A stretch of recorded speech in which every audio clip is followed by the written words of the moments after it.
दोस्तों, तो बंगाल में बागियों का हो गया द एंड। जी हां, बीजेपी शाह ने इन्हें कहीं का नहीं छोड़ा। और तो और सायोनी को तो लोगों ने बंगाल के पटक के धोया। लटका मुंह देखिए ना। तो क्या जा रही है सांसदी बौखलाहट में ममता के साथ गुंडई, और अब कोर्ट लेने जा रहा है एक्शन। दोस्तों, क्या लोकतंत्र के सीने पर गुंडागर्दी का यह नंगा नाच सही है? क्या पश्चिम बंगाल में विपक्ष को अब इंसाफ के लिए सड़क पर उतरने का भी हक नहीं है? पहले इन तस्वीरों को देखिए ना, जहां कलकत्ता हाई कोर्ट की मंजूरी के बाद ममता बनर्जी की शांतिपूर्ण रैली निकल रही थी। बीजेपी के झंडा को थामे हुए हुड़दंगियों ने ऐसी गुंडई दिखाई कि महिला कार्यकर्ता बाइक से नीचे गिर गई, खून बहा, पत्थर चले। शुभेंदु की पुलिस तमाशा देखती रही सामने, हमेशा की तरह। लेकिन रुकिए जनाब, असली खेल तो इसके बाद। कहते हैं ना, विनाश काले विपरीत बुद्धि। जिन बागी सांसदों ने ममता बनर्जी की पीठ में छुरा घोंपा, ममता का नाम और टीएमसी का झंडा इस्तेमाल करके संसद पहुंचे और सत्ता की मलाई चाटने के लिए रातों रात अब अपनी राजनीतिक आत्मा बीजेपी के पास गिरवी रख दी, अपना जमीर बेच दिया। आज बंगाल की जनता ने उन्हें उनकी औकात याद दिला दी। ममता की लाडली सायोनी को तो उनका तो हाल देखिए ना। घोष चड्ढा नहीं बन सकता, चड्ढा थोड़ी ना है। सायोनी घोष को बंगाल की जनता ने, ममता फौज ने पटक के धोया। सब कुछ आपको विस्तार से बताते हैं। स्वागत है आपका। द राजनीति का खास सेगमेंट देख रहे हैं। मैं हूं यासूब रजा। पहले ही आप देखिए ये ममता बनर्जी की रैली से ये तस्वीर देखिए, जहां बीजेपी कार्यकर्ता जो हाथ में झंडे लेकर हुड़दंग मचा रहे हैं पुलिस के सामने। बाइक में बैठी महिला और उसके साथ बैठे शख्स के कैसे हिंसा उसके साथ की जा रही है। यहां तक कि बाइक में बैठी महिला बाइक से गिर जाती है, उसे पटक दिया जाता है। बावजूद इसके गुंडागर्दी चालू रहती है। देखिए ना आप।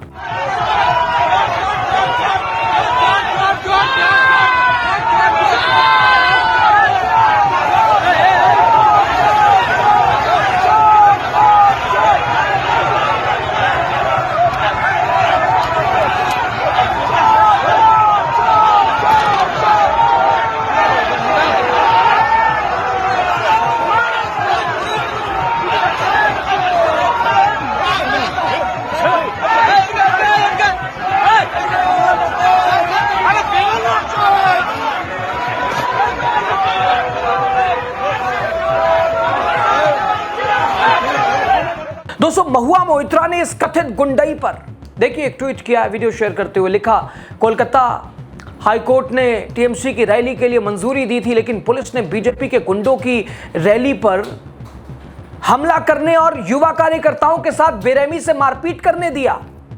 देखिए कैसे हमारी आईटी सेल की हेड अपनी बाइक चला रही हैं, जबकि उन पर बुरी तरह फफ्तियां कसी जा रही हैं और हमले किए जा रहे हैं।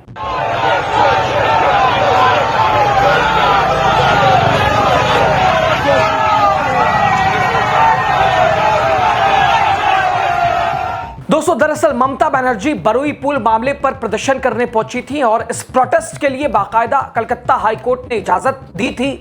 बावजूद इसके प्रोटेस्ट को शांतिपूर्ण तरीके से होने नहीं दिया गया। कथित भाजपा के गुंडों ने हमेशा की तरह, और कल आप आर्जिकल मेडिकल कॉलेज वाली घटना को, हालांकि खुद आपने अभी देखा था कि बीजेपी ने कैसे उस होने वाले जिसके साथ घटना हुई थी उसकी मां को ही टिकट दिया, विधायक बनाया। अब वही पूछ रही थी सवाल कि 7 दिन में साहब बीजेपी ने वादा दिया था, 2 महीने हो गए, अपनी सरकार पर सवाल। और उस वक्त बीजेपी ने ममता बनर्जी के खिलाफ कितना आतंक जोता था, और अब जब बीजेपी सरकार में इस तरह की घटना, तो भाई टीएमसी सवाल भी ना पूछे। ममता बनर्जी ने सीधा आरोप लगाया कि बीजेपी के लोगों ने डराने की कोशिश की, हमारी महिलाओं को मारा, लोगों के मुंह से खून निकल रहा है।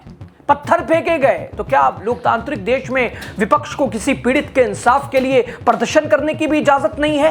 दोस्तों, इधर पश्चिम बंगाल में टीएमसी की बागी सांसदों की मुश्किलें लगातार बढ़ती दिखाई दे रही हैं। ममता बनर्जी का साथ छोड़कर बीजेपी खेमे के करीब जाने वाले इन नेताओं के खिलाफ अब जनता का गुस्सा, उनका गुस्सा जिन्होंने चुनकर इन्हें संसद पहुंचाया था, अब खुलेआम दिखाई दे रहा है। लोगों का सीधा आरोप कि इन सांसदों ने सिर्फ पार्टी नहीं छोड़ी है, बल्कि उस भरोसे को तोड़ा है जिसके दम पर वो संसद पहुंचे हैं। जनता पूछ रही है, जब वोट मांगने आए थे, ममता बनर्जी का नाम था, टीएमसी का झंडा था, बीजेपी की विचारधारा एकदम आपके खिलाफ थी, बंगाल के सम्मान की बात कर रहे थे, फिर सत्ता बदलते ही आत्मा कैसे बदल गई? इन बागी सांसदों ने अपने गुट का विलय फिलहाल nationalist citizen party of India में किया है। शायद उन्हें लगा होगा कि नई पार्टी का बोर्ड लग जाएगा, नई पहचान बन जाएगी और डूबती सूरज यानी ममता बनर्जी को डूबता उन्होंने आज का बताया, डूबता सूरज, और इनके साथ क्या ही रहना, तो उगते सूरज को प्रणाम करो, चले आओ बीजेपी में। लेकिन जनता ने कायदे से सबक सिखाया है, लगातार सिखा रही है। लेकिन बंगाल की जनता साफ संदेश दे रही है, नाम बदलने से काम नहीं बदलता, पार्टी बदलने से जनादेश की चोरी पवित्र नहीं हो जाती। एक तरफ लोकसभा स्पीकर के सामने इन सांसदों की सदस्यता का मामला अभी लंबित है। अगर फैसला इनके खिलाफ जाता है तो संसदीय सदस्यता जाएगी ही। दूसरी तरफ जनता की अदालत में भी ये जलील रुस्वा हो रहे हैं। और फर्क सिर्फ इतना है कि संसद में फैसला कागज पर होगा, जनता का फैसला वोट से होगा।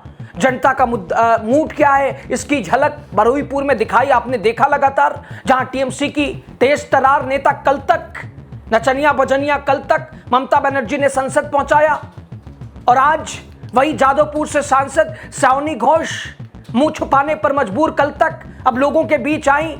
तो हाल क्या रहा आपने देखा, लोगों ने उनके सामने सीधा कितने में बिकी, कितने में अपने आप को बेच दिया।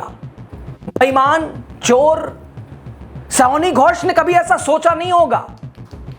और उधर दूसरी तरफ बीजेपी ने भी, जो कि इन गुटों से मंत्री बनाने की चर्चाएं, सब पर विराम लग गया है। कोई अभी फिलहाल मानसून सत्र से पहले कोई फेरबदल नहीं, कोई बीजेपी फिलहाल बचते बचाते दिखाई दे रही है, इन सभी से दूरी बनाते हुए नजर आ रही है। तो वो हसरतें भी फिलहाल अधूरी है। दोस्तों, जादवपुर जैसी प्रतिष्ठित सीट से सावनी घोष को टिकट ममता बनर्जी ने दिया, वही जादवपुर जहां से कभी ममता बनर्जी सांसद हुआ करती थी, ममता बनर्जी का गढ़ था। लेकिन आज सावनी घोष जनता के सवालों में वहीं घिरती नजर आ रही हैं। पहले आप वीडियो एक बार देख लीजिए, फिर से गुस्सा आप साफ समझ जाएंगे।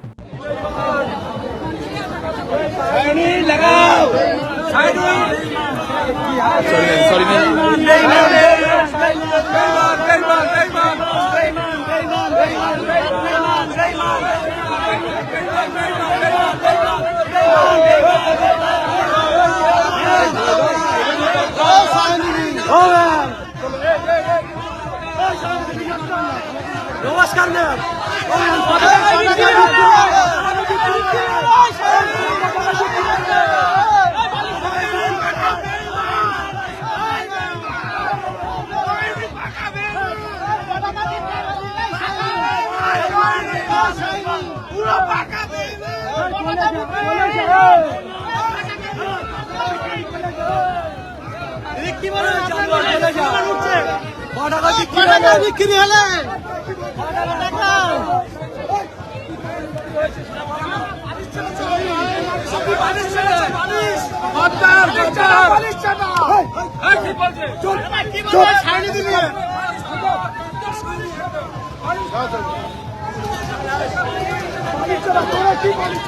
दोस्तों, इस वीडियो में दिख रहा है साफ के सीधे तौर पर ये सिर्फ एक नेता का मुखालिफत नेता की नहीं है, उसके खिलाफ ये लोग नहीं है। ये संदेश पूरे बागी खेमे के लिए है, रघुबर बनर्जी और सभी के लिए। जनता कह रही है, सत्ता के साथ खड़े होने के लिए जनादेश को पीछे छोड़ोगे तो जनता रास्ते में ऐसे ही औकात दिखाएगी। और यहां पर दोस्तों एक सवाल बीजेपी से भी, जिन बागी सांसदों को बीजेपी खेमे में आने के बाद राजनीतिक सुरक्षा की उम्मीद थी, क्या बीजेपी उन्हें जनता के गुस्से से बचा पाएगी या चुनाव जिता पाएगी? क्या सिस्टम के भरोसे? क्या सिर्फ दिल्ली का आशीर्वाद मिलने से बंगाल की गलियों में इज्जत मिल जाती है? बीजेपी ने शायद सोचा होगा टीएमसी को तोड़कर ममता बनर्जी को कमजोर किया जा सकता है, लेकिन बंगाल की जमीन पर कहानी उल्टी दिखाई दे रही है। टीएमसी टूटने की जगह बागियों के खिलाफ नाराजगी और तेज होती जा रही है। जनता पूछ रही है क्या वो विचारधारा की लड़ाई थी या कुर्सी की मजबूरी या फिर सत्ता का नशा। दोस्तों, सावनी घोष बारुईपुर में एक नाबालिग लड़की की हत्या के बाद पीड़ित परिवार से मिलने पहुंची थी। शायद मकसद था संवेदना जताना। हम उसको अपोज भी नहीं करते, ठीक है, चलिए कोई बात नहीं। जनता के बीच मौजूदगी उन्हें दिखाना था, अपनी राजनीतिक छवि भी सुधारना था, लेकिन माहौल उनके पक्ष में नहीं रहा। लोगों ने उनसे सवाल पूछा, विरोध दर्ज कराया। बारुईपुर जादवपुर लोकसभा क्षेत्र का हिस्सा है, सांसद होने के नाते उनका वहां जाना स्वाभाविक था। लेकिन जनता का गुस्सा सिर्फ घटना को लेकर नहीं था, बल्कि उनके राजनीतिक रुख को लेकर भी। लोगों को लगता है कि जिन नेताओं ने ममता बनर्जी के नाम पर वोट लिया वो बीजेपी के करीब जाकर उसी जनता को समझाने की कोशिश कर रहे हैं। यानी जनता का सवाल सीधा है कि जब वोट लिया था तो एक बात थी, सत्ता बदलते ही दूसरी बात क्यों हो गई। दूसरी ओर दोस्तों, सावनी घोष के बयानों ने भी विवाद खड़ा किया। मीडिया से बातचीत में उन्होंने बारुईपुर की इस घटना को दुखद बताया, दोषियों को सजा मिलेगी इसका जिक्र किया। सरकार किसी भी पार्टी की हो ऐसी घटना नहीं चाहती है, इस मामले का राजनीतिकरण नहीं होना चाहिए। सुनने में यह बयान संतुलित लग सकता है, लेकिन विपक्ष और जनता उसका एक हिस्सा इसे सरकार बचाने की कोशिश बता रहा है। लोग पूछ रहे हैं, जब ममता बनर्जी की सरकार थी तब हर घटना पर बीजेपी सड़क से टीवी स्टूडियो तक हंगामा करती थी, बवाल काटती थी, तब राजनीतिकरण नहीं दिखता था। जब टीएमसी के सांसदों को सड़क पर आपके पुराने साथियों को ही पीटा जा रहा था आपके मुंह से, तब आपको कानून व्यवस्था नहीं दिखाई दे रही थी, मुंह से कुछ नहीं निकला। तब संवेदना के नाम पर सरकार को घेरना जायज था टीएमसी सरकार में। और आज अब जब सत्ता बदल गई है, अचानक संयम की अपील क्यों? अचानक सरकार को समय देने की बात क्यों? अचानक राजनीतिकरण रोकने की सलाह क्यों, वो भी टीएमसी वाले ही जो पहले हुआ करते थे। मौसम के साथ अब तो ये भी बदल गए, और यही वजह है बंगाल में लोगों का गुस्सा और ज्यादा भड़क गया। जनता कह रही है बागी नेता अब दोहरी भाषा बोल रहे हैं, दोहरा चरित्र, लेकिन ये घर के ना घाट के कहीं के नहीं रहेंगे। इन्हें पता चलेगा सामने बीजेपी है, यूज एंड थ्रो कहीं का छोड़ती किसी को, किसी विपक्ष, किसी दल को, किसी क्षेत्रीय दल को, किसी नेता को। अपना काम बनता भाड़ में, तुम कौन हो भाई। जब ममता बनर्जी के साथ ये थे तब संघर्ष की बात करते थे, अब बीजेपी खेमे के करीब दिख रहे हैं तो सरकार को बचाने वाली भाषा बोल रहे हैं, शुवेंदु कह रहे हैं। और यही वो पल है जहां बंगाल की राजनीति में बागी सांसद बनाम जनता की लड़ाई खुलकर सामने आ रही है। दूसरी तरफ ममता बनर्जी इस मुद्दे पर सड़क पर उतरती दिखाई दे रही हैं। ममता को रोका जा रहा है, ममता के साथ उन्हें हाउस अरेस्ट कर दिया जाता है, ममता के पीछे तरह तरह की कोशिशें, गुंडाई, हिंसा, कानून व्यवस्था को लेकर सरकार से सवाल लगातार ममता पूछ रही है, कैंडल मार्च कर रही है, आज भी सड़कों पे हैं, देखा आपने शुरू में। जनता के बीच अपनी लड़ाई को जीवित रख रही हैं। और दूसरी तरफ प्रशासन, शासन का साथ इन बागियों के साथ है तो वो जा रहे हैं, जनता पटक के इन्हें पेल रही है। दूसरी तरफ शासन प्रशासन का साथ जिसके साथ नहीं, उसके साथ जनता खड़ी है, यानी ममता बनर्जी। दोस्तों, यानी एक तरफ ममता बनर्जी सड़क पर संघर्ष का संदेश दे रही हैं, दूसरी तरफ बागी सांसद जनता के सवालों से बचते दिखाई दे रहे हैं, भागते दिखाई दे रहे हैं, उलझते दिखाई दे रहे हैं, मुंह बनाते दिखाई दे रहे हैं। और यही अंतर जनता को और ज्यादा चुभ रहा है। लोगों का कहना है कि ममता बनर्जी से राजनीतिक मतभेद हो सकता है, टीएमसी से नाराजगी भी हो सकती है, लेकिन जनादेश का सम्मान तो होना ही चाहिए। जनता ने अगर किसी नेता को एक पार्टी, एक नेतृत्व, एक विचारधारा के नाम पर अगर चुना है तो क्या वो नेता बीच रास्ते में अपनी राजनीतिक दिशा बदल सकता है? अच्छा, बदल सकता है तो ये हालात क्यों बने? अच्छा, जो आज इनके साथ ऐसा कर सकता है वो दूसरों के साथ क्यों नहीं कर सकता? दोस्तों, ये सवाल अब बागी सांसदों की सबसे बड़ी परेशानी बन गया है, क्योंकि बंगाल की राजनीति में भावनाएं बहुत मजबूत होती है। यहां जनता नेता को सिर्फ वोट नहीं देती, बल्कि एक राजनीतिक लड़ाई का चेहरा मानकर भेजती है।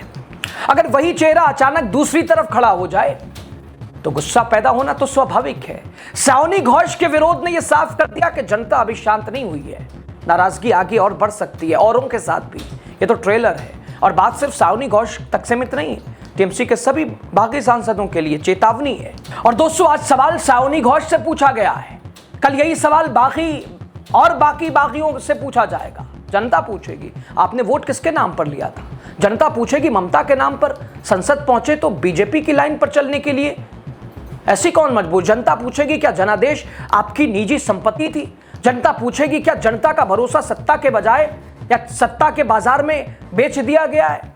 और यही सवाल बाकी सांसदों की नींद उड़ाने के लिए काफी है। सदस्यता के ऊपर लटकती तलवार, जनता के बीच जो माहौल दोनों तरफ से और तीसरी तरफ बीजेपी अभी दूर दूर से बच रही है कि भाई आप कौन है? कल तक तो हम साथ साथ थे, आज कह रही है हम आपके हैं कौन?